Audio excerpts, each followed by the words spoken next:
7 ফেব্রুয়ারি রোজ শুক্রবার আলমডাঙ্গা বধ্যভূমিতে আলমডাঙ্গা ব্লাড ফাউন্ডেশনের আলোচনা সভা অনুষ্ঠিত হয়।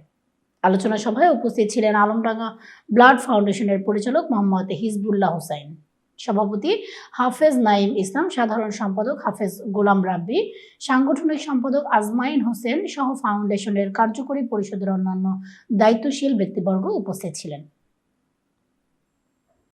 Alamdanga blood foundation, Alamdanga blood society, Alamdanga blood bank, ওখানে গিয়ে দেখেন কমেন্টে অনেক মানুষ বলে যে ভাই আমি ব্লাড দেবো, তাদের ইনবক্সে ডাইরেক্ট চলে যাবে, তাদের ডাইরেক্ট ইনবক্সে চলে যাবে, তারপরে ওখান থেকে মেসেজ দেবে যে ভাই আপনি কবে ব্লাড ডোনেট করছেন।